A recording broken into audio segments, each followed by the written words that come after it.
I'm with one of my best friends all time, one of my favorite guests in 32 plus years, will be 33 years, starts in May 29th, my 33rd year. And this man has been on my show more than almost anybody.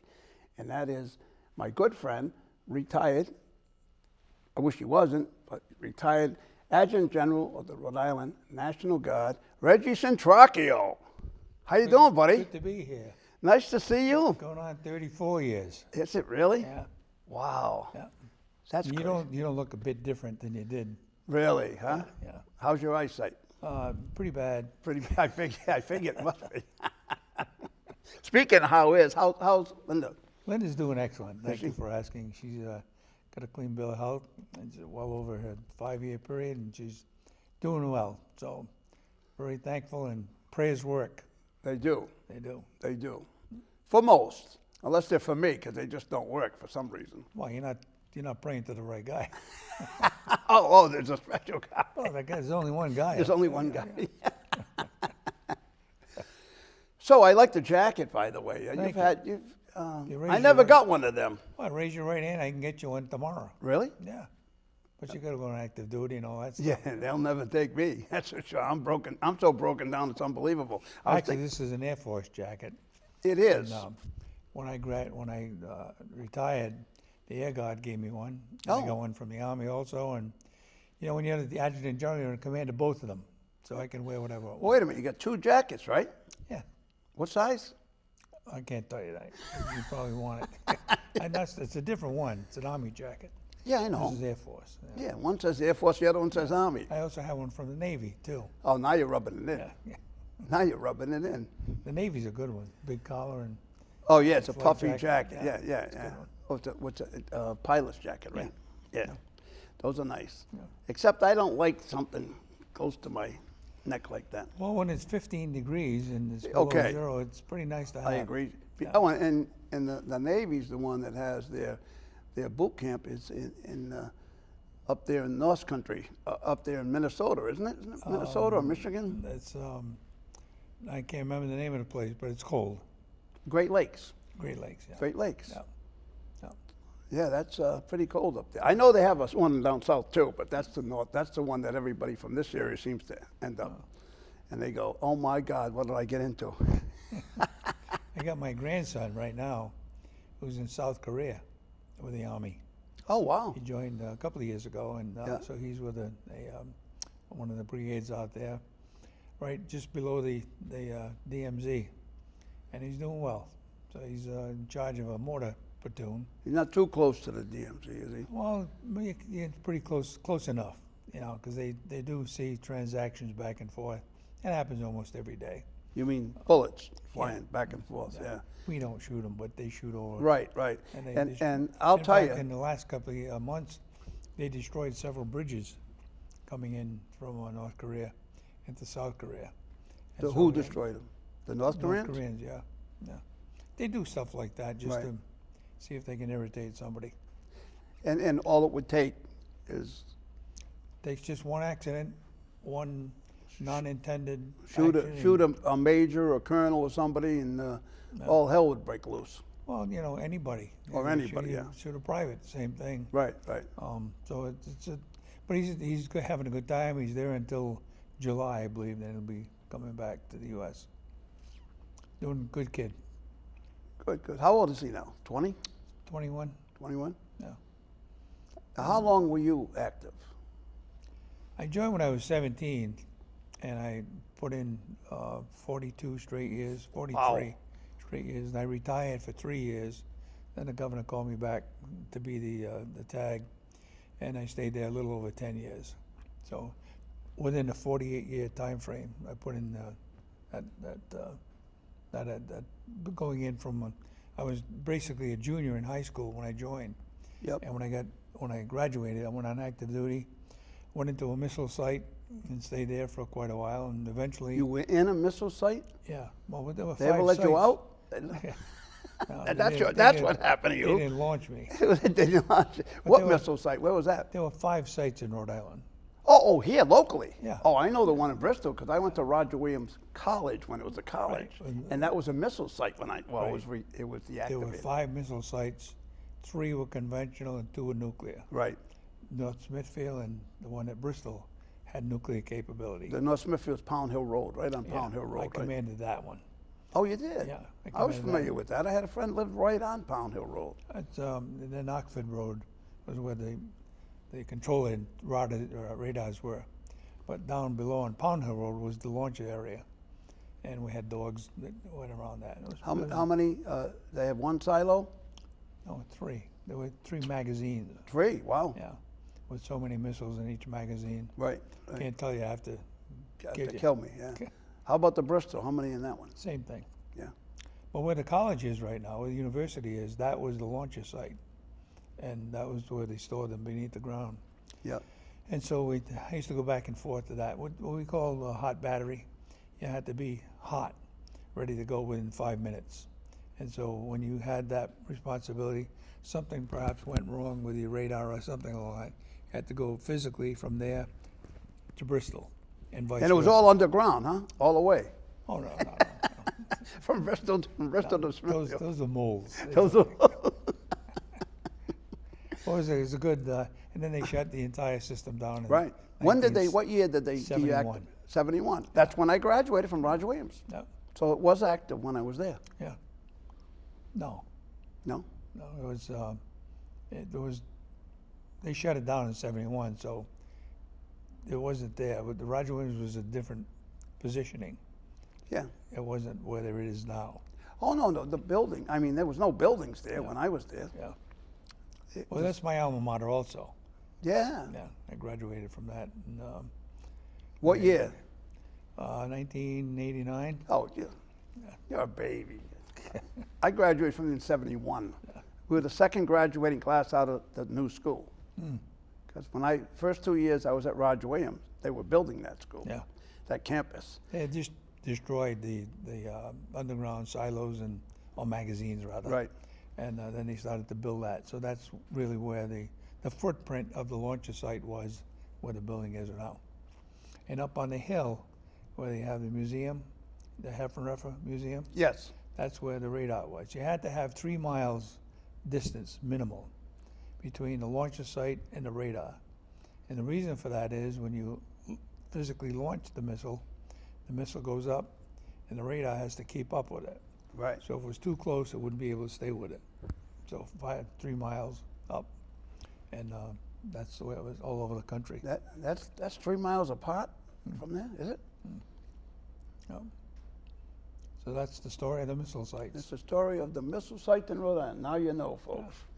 Well, there's a lot of history in this state anyway. It is, Going all the way it's, back to it's often not talked about, and the importance of it is really, we had the responsibility, one missile site at a time, the nuclear sites anyway, had responsibility for the Boston Providence defense, meaning that we would be able to monitor any vehicle, by air vehicle, I mean, Right. coming in, and if we saw something that we couldn't identify, we'd immediately notify 2 jets out of Otis Air Force Otis Base, Airport in Massachusetts. send them up Yeah. and chase them.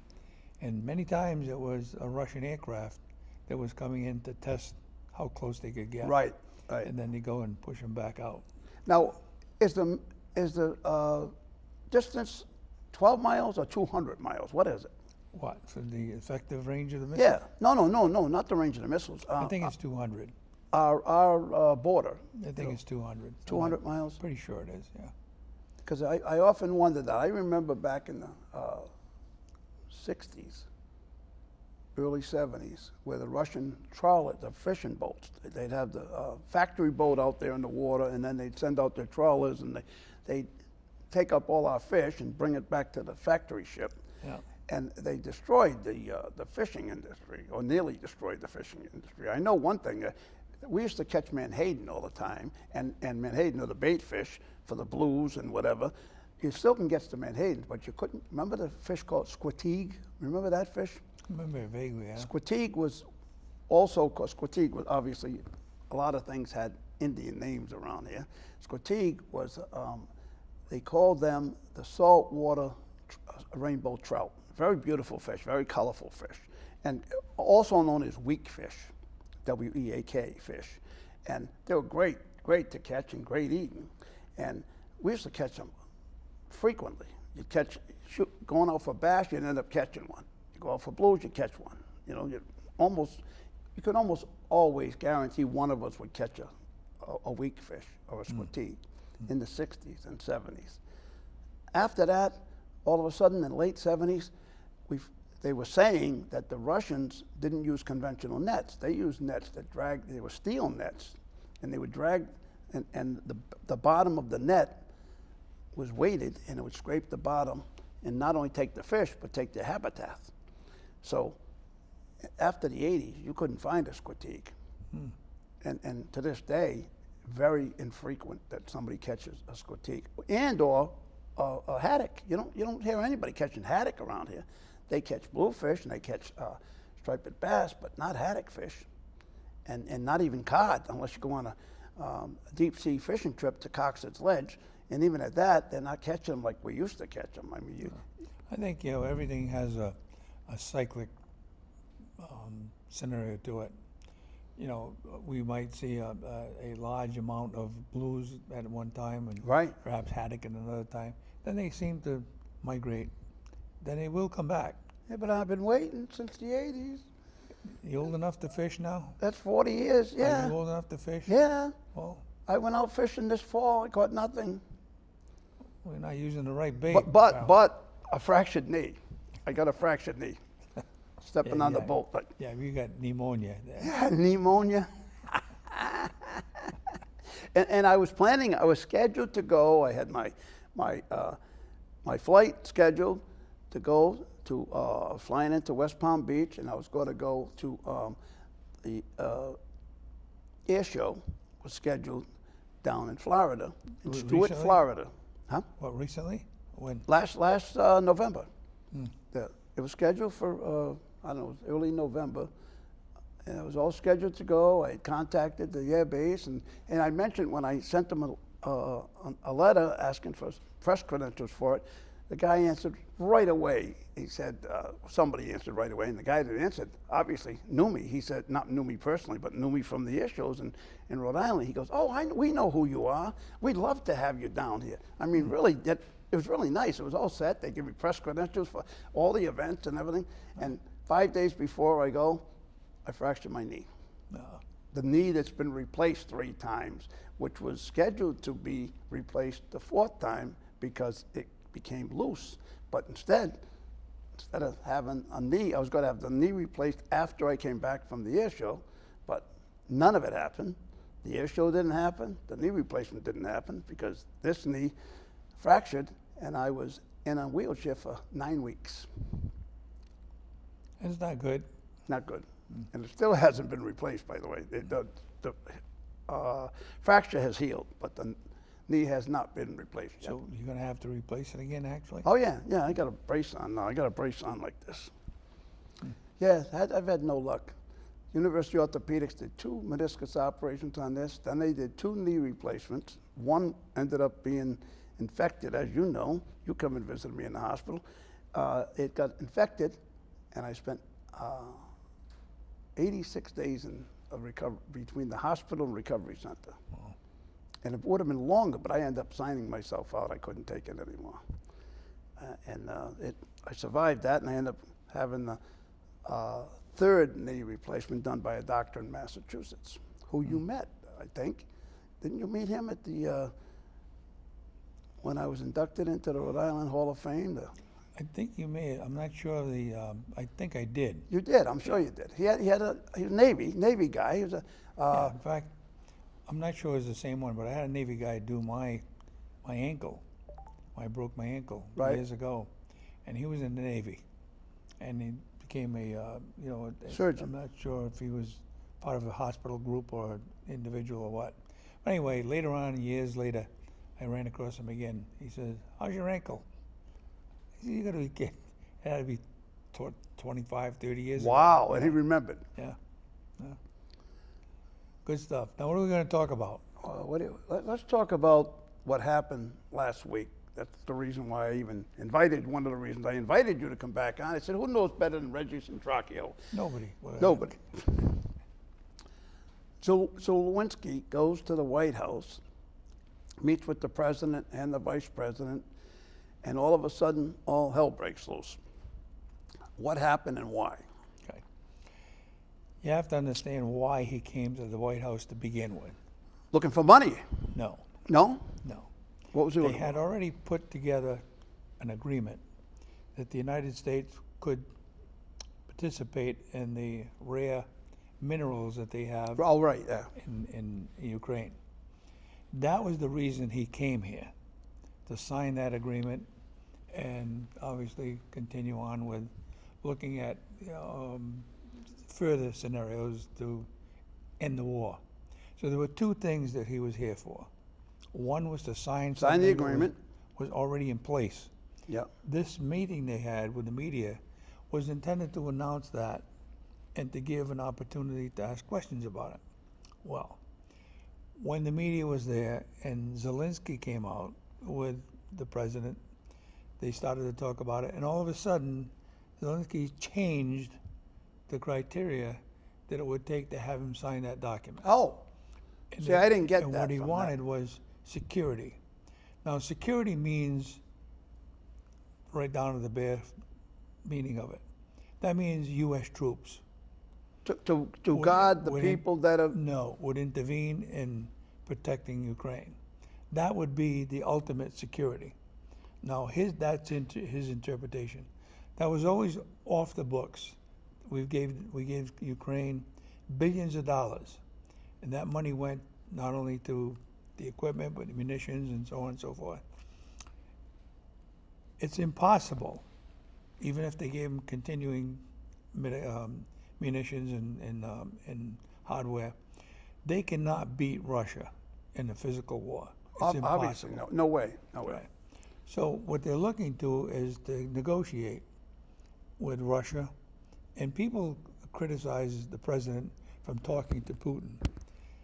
In order to talk to somebody who's going to be part of the peace scenario, you got to talk to them to begin with. Right. And then you bring in Zelensky, Right. which he would have done, to talk about that. On the other hand, during that meeting, Zelensky brought up security, which was not on the agenda. And so they tried to deviate from even getting to that point, and it got to be, well, you're not recognizing that we gave you billions of dollars. Now you're asking for something that we didn't agree to. You're here to sign that agreement. Right. And then it went downhill from there. Now, when you Back say and forth. security, you mean they wanted, Zelensky wanted boots Zelensky on the wanted ground? security. His interpretation, as I understand it, was security meant that they would receive some kind of military security from the United States. NATO was out of the question. What I think is going to happen is you're going to negotiate between Zelensky, Ukraine, and Russia. Russia will most likely keep Crimea and keep most of what they have in their position But already. is that right? Let me finish now. They don't have a choice. If they don't do that, they continue a war. The rest of it is that Ukraine would move out of any Russian territory that they're in now, which is minimal. Right. And they would probably keep some of the Donbas area, where most of the critical minerals are to begin with. But Russia, now, and I'm playing the devil's advocate here, so bear with me. In 1962, there were Russian missiles that were placed in Cuba. Right. All hell broke loose with We that. remember that. So I was on a missile site at the time. All hell broke loose because we didn't want those missiles anywhere near us. Right. When you look at it from Russia's point of view, Russia wants to have a buffer. somewhat of a buffer Right. between them and NATO. And NATO. NATO is the big deal. Right. So I think what's going to happen is they will negotiate that Russia will keep Crimea, perhaps part of the Donbas area. Ukraine gets out of any area that they're in the Russian territory. And they won't join And they NATO. will not join NATO. Those are the criteria I think you're going to see. Well, in my opinion, they blew it when they gave up their nuclear weapons back a number of years ago. That was 1991. But yeah, We're not quite sure where all those nuclear heads are today. really, That was part of the Soviet Union. right. A lot of those countries just said, okay, we're not part of the Soviet Union. Allegedly, they had an inventory of where the nukes were, and they recovered them. I'm not so sure that that's Really? really the case. Yeah, I don't know that. But based upon how many nukes are out there, you can't say, we got them all. And where did they go? Did they go to Russia? Right. Did they go somewhere else? No one really knows. Well, they stay in Ukraine. Yeah, you never know. But I think if there was a scenario where Russia felt that it was losing, I think that there would have been a possibility for nuclear exchange. Right. Limited nuclear strike. Yeah, Right. some tactical. Right. Right. Small nukes. But a nuke is a nuke. And once you start that, then you get this, and it gets party's bigger and over. bigger, and then you got an exchange of nuclear war across the entire world. I hope that never happens, but that's always a remote possibility. Right.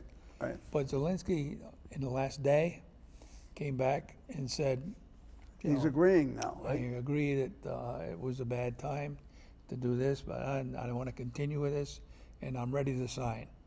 So when he comes back, he'll be sitting in a chair like you and me. I'm going to say, sign it, and that's all you're going to You're get. going to be Trump. You're Yeah. going to be Trump. I'm going to be Zelensky. And Of course I'm Trump. You're Trump. You're Trump. I got to sign. I got to sign and give up 3/4 of my waterfront. You look at Crimea. You look at that country. That's going to happen anyway. That's sad. That's sad that It's they sad, can but take it is, off. It is what it is. And you're not going to change that. That's negotiable, and that's, I think, what's going to happen.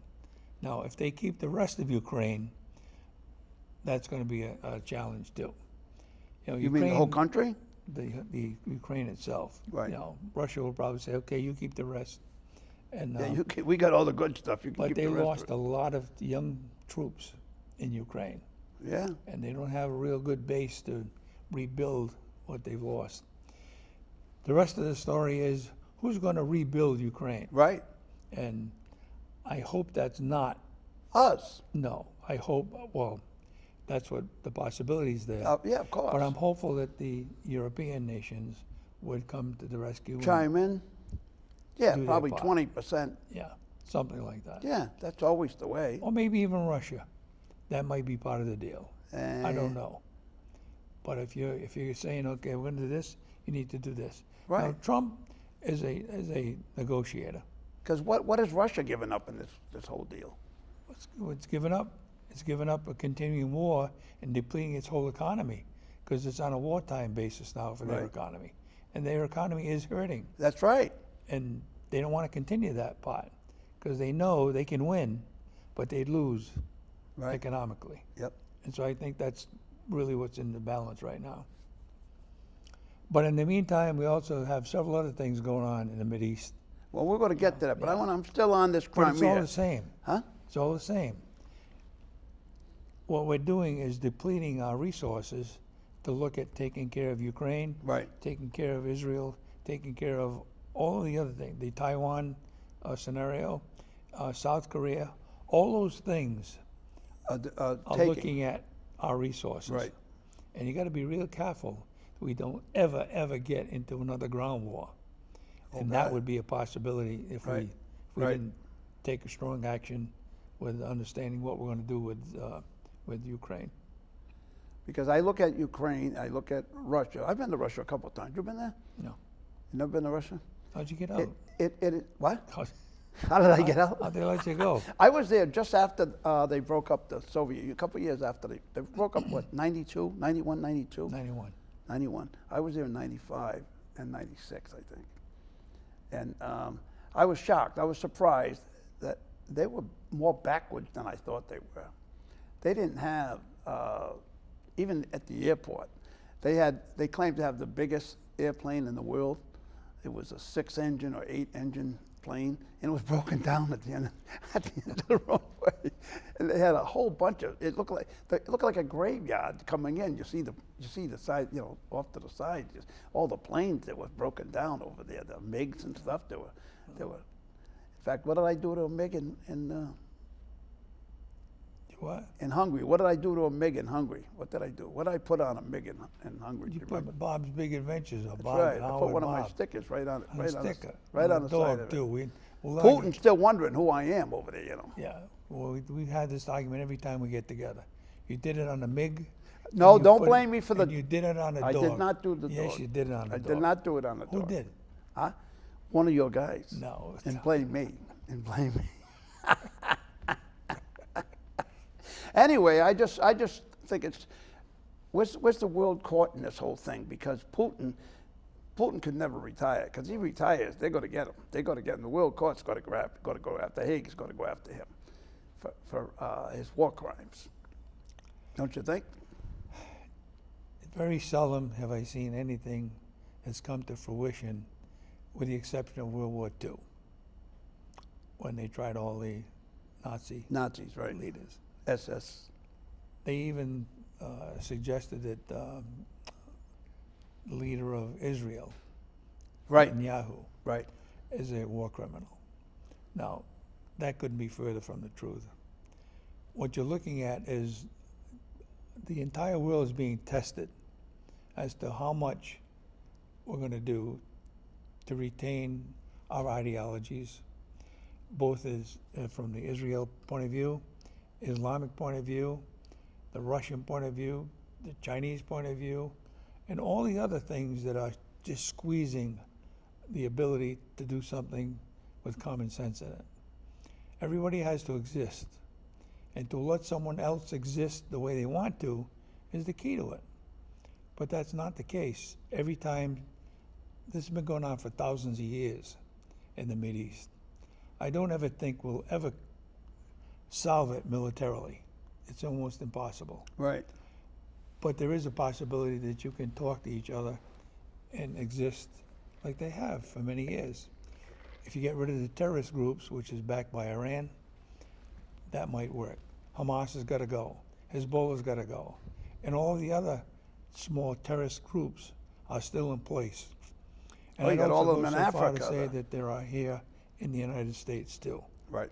And all the people that came across the border in the last several Oh, years, God. you don't know who came across and where they are. Exactly.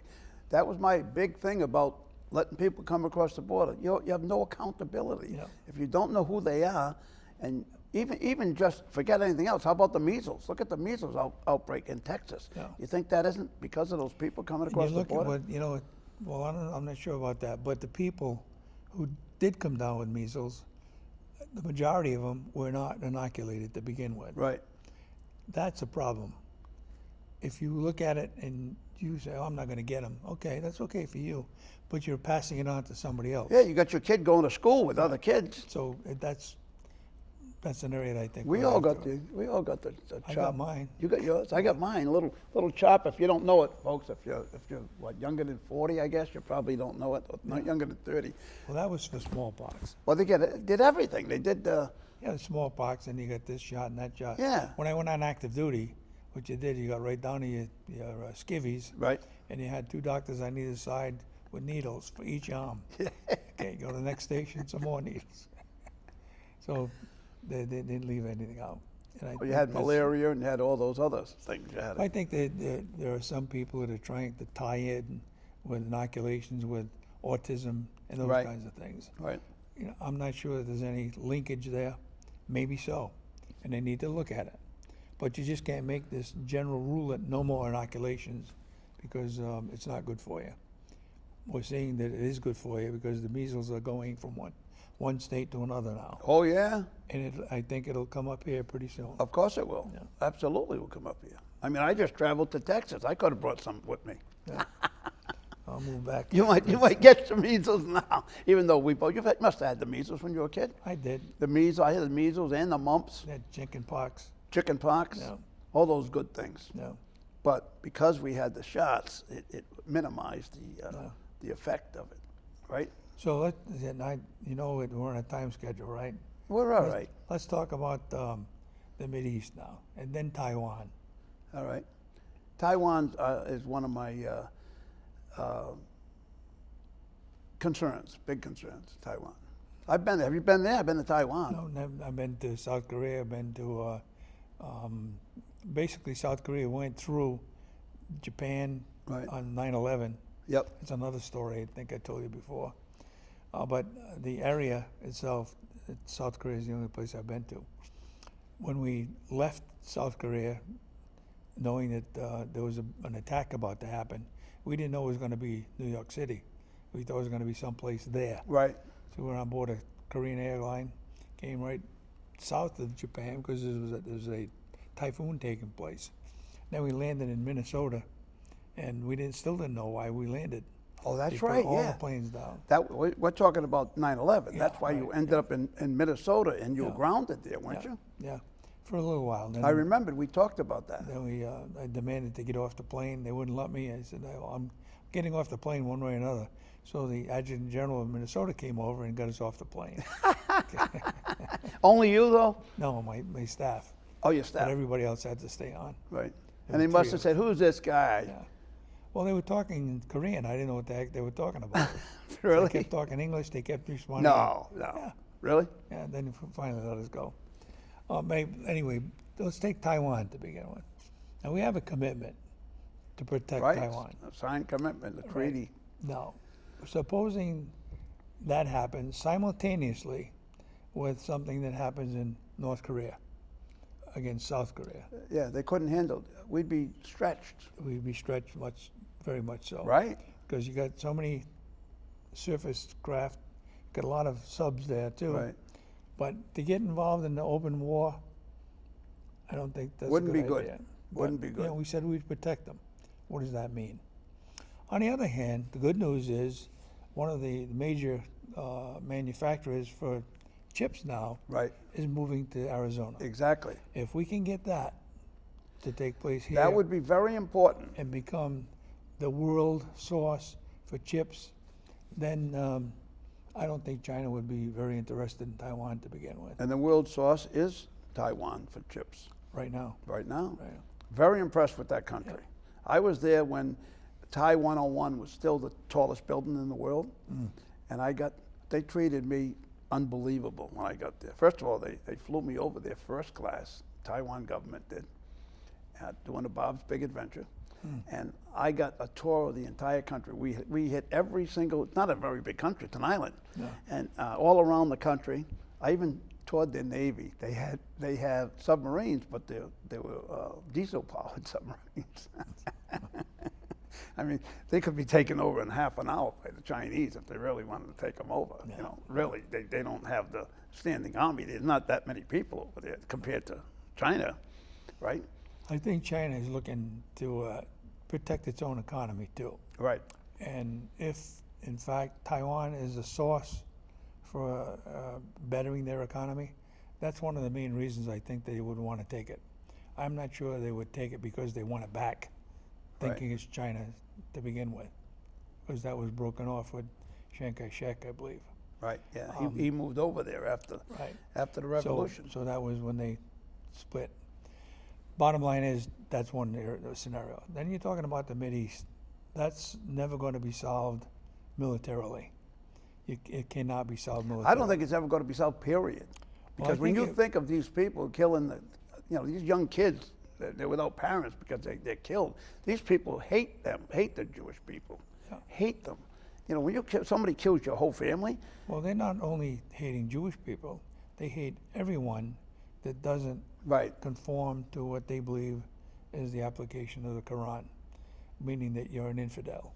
right, And if you're an infidel, they feel required to kill you. right, And that's the way they think. And I'm not talking about all of them. right. Islam is supposed to be a good religion. It's supposed to be a peaceful religion. It is a peaceful Yeah. religion. But the radical application of it Right. is something different.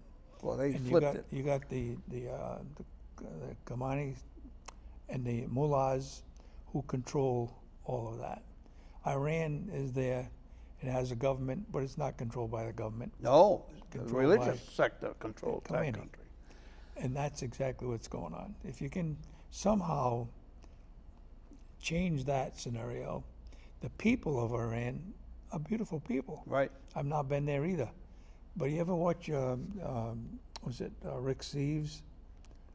Yes. Who does the... Right. Well, he goes out there and talks to the people like we're talking right now. Right. They're dressed like you and I. And all they want is peace.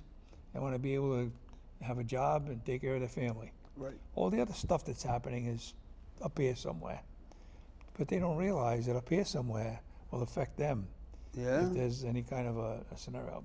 If Iran attempts to get a nuclear weapon, you will see a response by Israel and perhaps even the United States. They cannot have nuclear weapons. Well, they're afraid of them because they're a little out there. I mean, they're because of the religion. They're religious fanatics. The hierarchy in Iran, who control it. The Ayatollah there. Yeah. He could decide to go. Let me press this button. I don't think the world needs us anymore, or something. You don't know what the hell they're thinking. You don't. And then see that you just hit it right on the head. You cannot fight a war with ideology differences because you don't understand it and they don't understand it. Right. Because you're not living it and they're not living it what we're doing. They tried that back in the day in the Crusades. Right. A lot of people went south. A lot of countries changed. Borders changed, countries changed because of the Crusades. It was the Christians against the Muslims back then. So, Right. but let's narrow it down to the United States now. Did you watch the presentation last night? The Trump's yeah, addressing the Congress. it was sad. That was very sad. I've been involved in politics my entire life. Yeah. And to see the Democrats sitting there stoic, didn't move, didn't clap, nothing. There wasn't one. The only one that stood up was the guy from Texas when they were getting thrown out.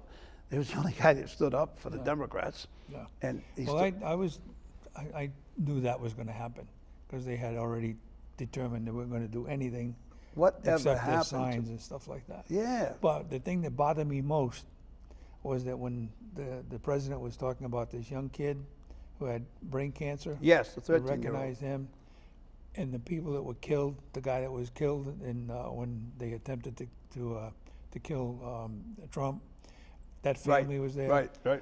They didn't even acknowledge that. They didn't acknowledge it, which bothered me. Yeah. They were just sitting there like, Right. "Yeah, so what?" And that should not have been. I was at a meeting this morning before I came here. Somebody brought up the what he should have done, and in retrograde and to some extent looking backwards, I wish he would have said, "Look, this is the United States of America. I know Democrats are here and the Republicans are here, but we are the United States. So let's all sing America the Beautiful." We look like the ununited states What do you last think would night. have happened? Oh, I don't know. They probably still wouldn't have stood. I think you're right. But it would have made it a point saying, Right. look, we need to come together. Right. Not all the time. And it's good that you think differently than we do. That's what a democracy is Right, all about. right. If we all thought the same, it wouldn't be good. But everybody's not 100% right, and everybody's not 100% wrong. Right. So that was terrible. That was not once did they clap, or not even one of them. Yeah, we had the signs. You see them? Yeah, I know, that was childish. Yeah. That reminded me of that face thing that they used, the commercial they I used. thought that's what it was. Oh, But they were doing a commercial for the depression. Yeah, right. It was some drug or something, right? That Yeah. they show on TV, the happy face, The the sad face, face. yeah. That was terrible. It really was terrible. So I wish he had done that just to see what the real basis is of, are you only against the Republican administration right now? Right. Or are you against America? That would have really put a test to them. And I think you're right. They would have probably continued to sit there or walk out with singing something that would bring us together for a short time. You don't necessarily have to agree with me, but you need to agree that we are one country. And you have a right to think the way you think. I have a right the way I Right, think. right. And we need to defend that for each other. But because you think differently, that doesn't mean say you gotta ignore me and throw me off the bus.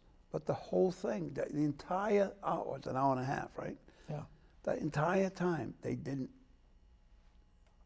was stone-faced the entire time. They never said, well, he's right about that. At least something.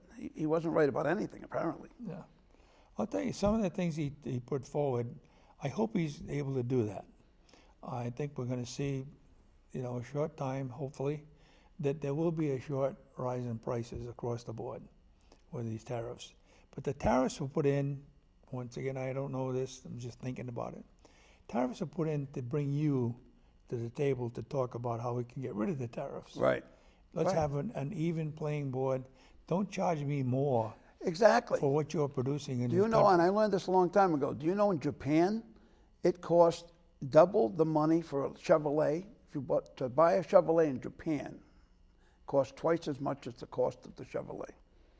That's to discourage people from buying Chevrolets in Japan.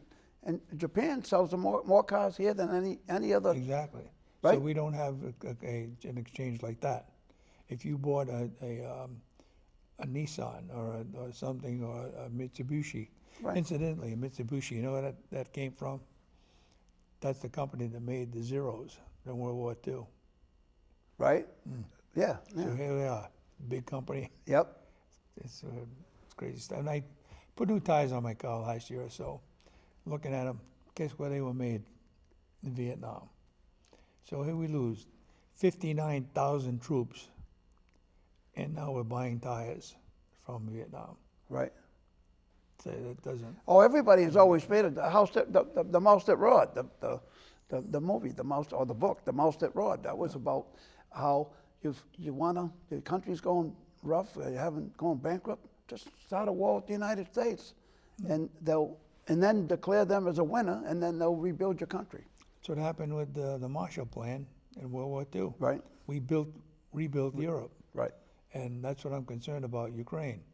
There has to be some way to get us away from doing that. That would. And how I was about looking at- Gaza? Who's going to rebuild Gaza? Well, the president wants to. Oh make my God, he a talks. beast Some there. of the things he says are just off the charts. But I think he does that to For start a shock conversation. value. Shock value. Yeah, to But start some a of the stuff. conversation. And one thing I really hate about him is his exaggeration. I mean, he exaggerates stuff so much, it's terrible. I mean, it's not, something's not good or better, something's always the best. It's the best presidency, it's the best this.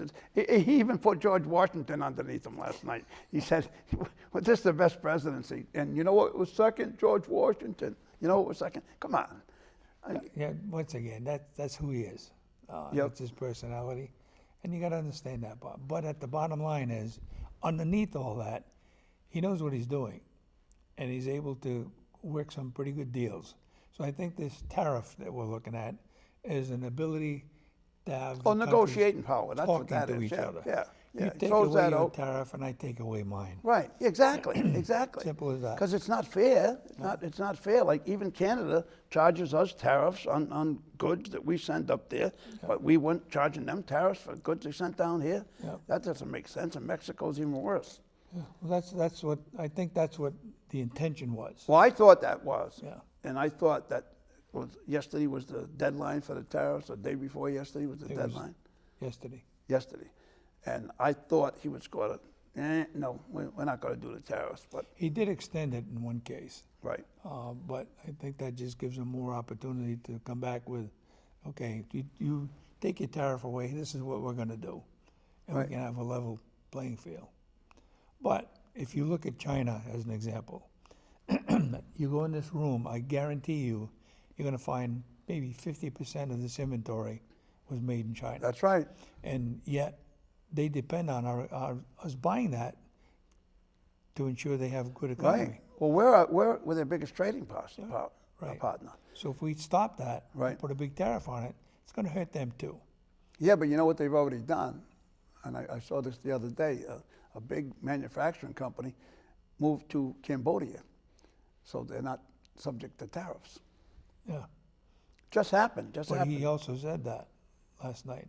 He moved to another country, and they have somewhat of an unfair exchange, we'll put a tariff on them.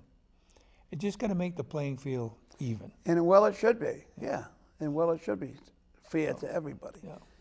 But it's going to hurt people in their pocketbooks, at least for the short term, right? Short term, yes. Now they're trying, and once I'm glad I again, bought my new I'm car talking out. I'm talking last out. month. Well, I'm not talking out of both sides of my mouth, but they want to blame Biden for the price on eggs. Oh, God. No, it's got nothing to do with that. You got a virus out there that killed millions of chickens. Well, that's what I mean. Sometimes he talks through it, but Yeah, but not only him, but I think people in general. Anything that happened in the past during the Biden administration, they blame Biden. right. Similarly, during this administration, something that's well beyond the capability, they're going to blame Right. Trump. That's the way it is. Well, on a local scale, the bridge here in Providence to East Providence, they're blaming it on my guy. They're blaming it on McKee. He didn't do that. That happened long before him. You're right. Now, when you look at that, however, now I'm not suggesting that this governor had anything to do directly, but if you look at the succession of that bolt that he took out, that didn't happen in 6 months. Oh, that was so ridiculous. There were For them to suggest that happened in Previous 6 months. generations Yeah. and administrations knew that something was not exactly right. And Yet they spent money fixing something that was not right. Structurally, it was bad, but Yeah. they spent $41 million. Well, they give somebody a... so I applaud this governor for saying he's going to find out who did Right. things and hold them accountable. I hope that follows through because it's needed. You just can't say, hey, put them somewhere else, give them a better job somewhere else. Right, yeah, yeah. So I hope there's, Well, heads were supposed to roll, or somebody was supposed to be held accountable, Yeah. and it hasn't happened yet. yeah. I hope he follows through Right, right. because he's a good governor in my opinion. He's a good guy. I've liked him. I only knew him when I was actually in the hospital recovering from knee replacement surgery. I got a phone call from a guy. It's a funny story, actually. And the 86 days, that's why I left the hospital early. I'm in the hospital. It was August. I went in the hospital May 13th. They took out my knee. I was 49 days without a knee. They finally put in a new knee. And the end of July.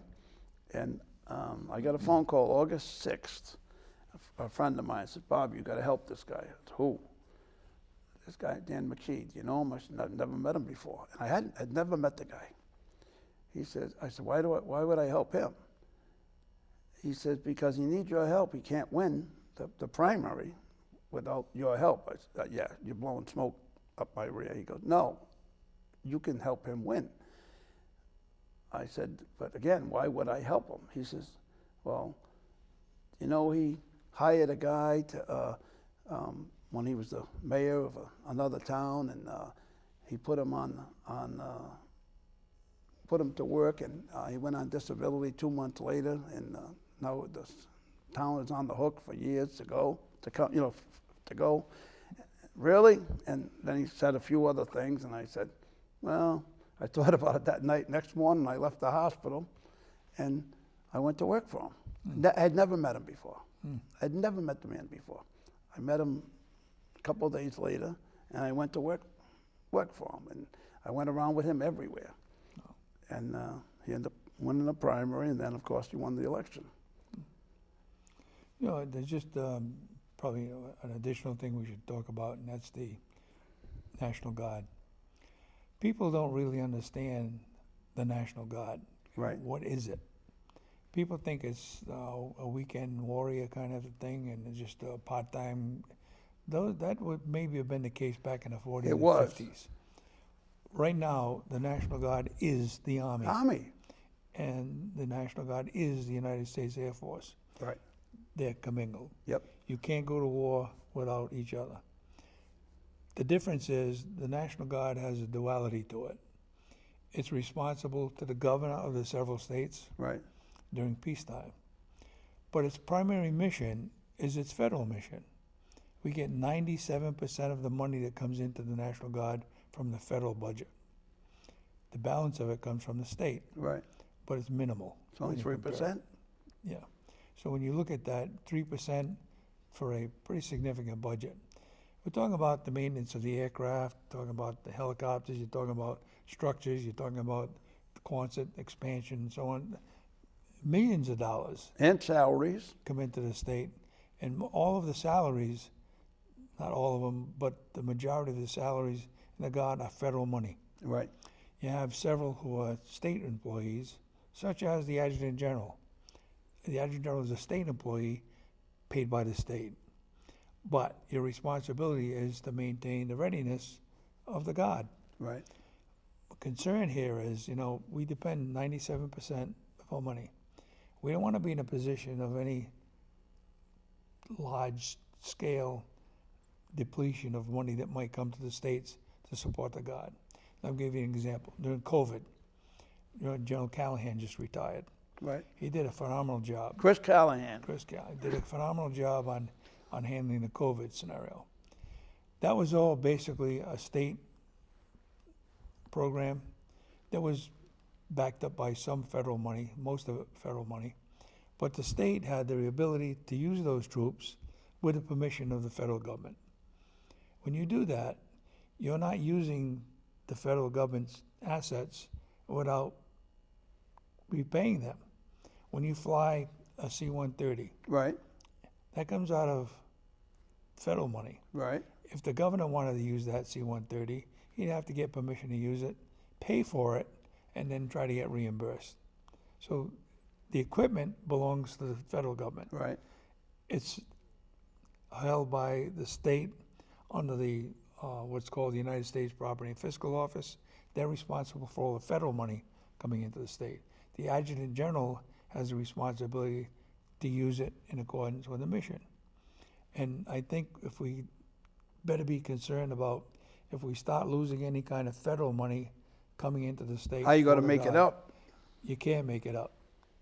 The state would have to be the balance, and the state is going to do state money for the federal mission. Right.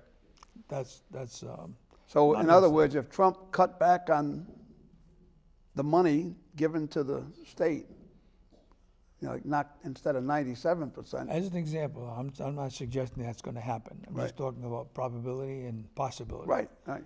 There have been states, however, that refuse to send troops to the border. Right. National Guard troops. Right. That happened back in the 60s too, when they used the National Guard to keep Alabama, the blacks out of the colleges. So they used them to keep them out. Kent State. So the president said, okay, I'm going to mobilize the National Guard into federal duty. So the Adjutant General says, yes, sir. Turned around and said, sorry, Governor, I work for the president now. And you have federal troops to allow them to go into college. That's how it works. Right. The president has the opportunity to mobilize the National Guard for national security. The governor has the right to use the National Guard for state functions, Right. but the state pays the bill for that. They Oh, can if, go, if the state calls for it, it's right, they can go in, and if he declares a state of emergency, he can go in and ask for some reimbursement, but that's not guaranteed either. So it's a real mishmash of Yeah. understanding where the money comes from and how easy it is to get into a deficit without somewhat depleting the mission of what the Guard is here for. So in other words, if the governor wanted the National Guard to handle something in Rhode Island, A blizzard, a blizzard, yeah. and the feds say, we're not paying you back for it. That could very well happen. If he doesn't declare a state of emergency and declare, Right. If a state of emergency is not declared, he may not get it. You can go in, you don't necessarily have to, but it's on your side that you have declared a state of emergency, which means that you have just about exceeded your ability to use your own assets. right? So that It's you all, need, isn't it more and more often nowadays, usually weather related, where they call a state of emergency? That's happened so much more nowadays than it used to be. it does, because you look at, if you follow the money, that's the reason. You declare a state of emergency, Right. you have more access perhaps to other monies that you don't have necessarily available at the state level. And the state is going to pick up the tab for everything you do. Now, you get 6 or 8 inches of snow. you put trucks out there, Right. and you put salt, and that goes beyond the budget, you're not gonna get a reimbursement from the federal government. You have to come up with money to pay that, because it's not an emergency. It's But normal. isn't it the states that declare the state of emergency? States do, yeah. But they're not necessarily going to get reimbursed just because they declare it. Yeah, you gotta go there and justify it.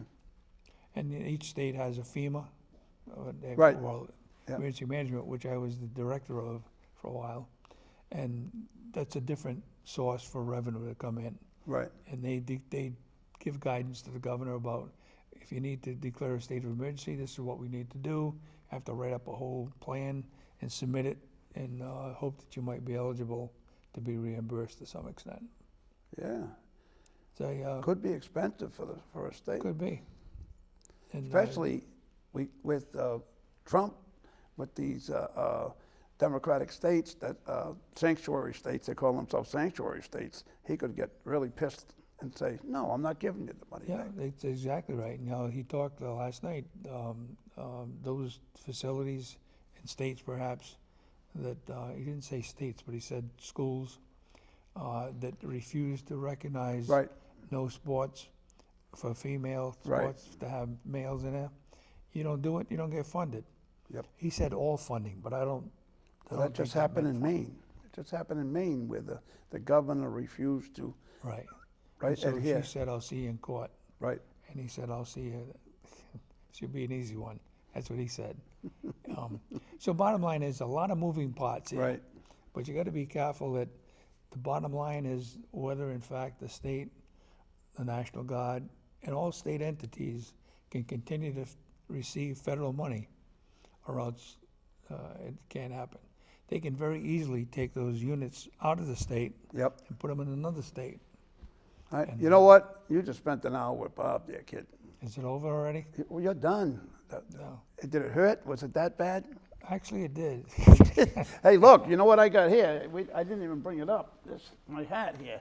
This is my Texas hat. I just got back from Texas, folks. I was down to visit my nephew and niece and my great-nephew, I guess, in Texas, in Austin, Texas. Yeah. Yeah. How's it look? And I was going to buy a real Stetson, but I said, you know, a good Stetson's like $400, $500, $600. I said, I'll never wear it. This is it, folks. That's all you're going to get. No, you need a horse. I need a horse. I doubt that I'll wear it again, or maybe Halloween or something. You know, I still have, back in the day, I have a red and a black sombrero, a real one, a nice one. And I still have it. And I got them back in the 70s. So I'm wrapped up and everything. I don't wear them. I don't use them. But anyway, Reggie Centracchio, the former retired Adjutant General of the Rhode Island National Actually, Guard. there's a title that you need to talk about. I am the Adjutant General Emeritus. Emeritus. That means forever, Oh, I thought it was Without pay. before. without pay. I thought it was, No, you're all emeritus is done. Forever. Well, thank you, Reggie. Thanks for stopping by and be spending here an hour again. with Bob once again.